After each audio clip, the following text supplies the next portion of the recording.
Our top story this hour: Lebanon is reporting that at least 7 people have been killed in an Israeli airstrike in the south that demolished a house. This marks one of the deadliest attacks since a precarious truce was signed in June between the two countries.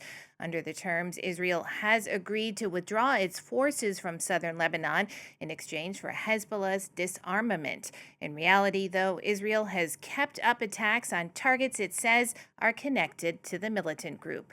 We can cross now to Beirut and speak with our correspondent, Renée Davis. So, Renee, what more can you tell us about this latest Israeli strike?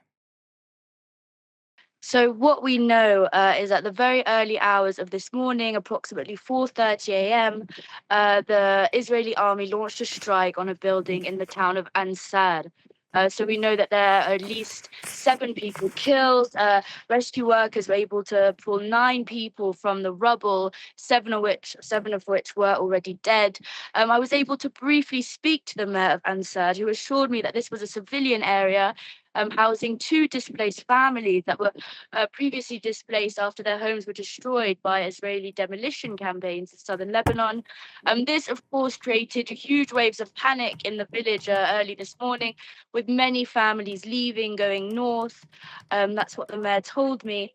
There's also been strikes on the Ali Taher Hills, which have been, infamous for their battles between Hezbollah and Israel.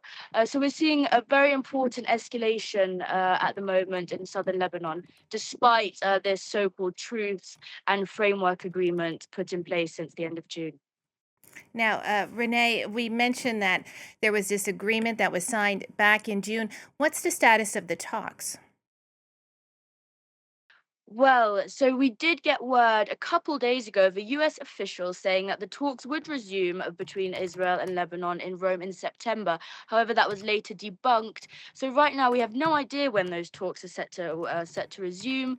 On the one hand, you have authorities here, the Prime Minister Nawaf Salam, pressuring the ceasefire monitoring committee to tell Israel to halt demolitions in southern Lebanon.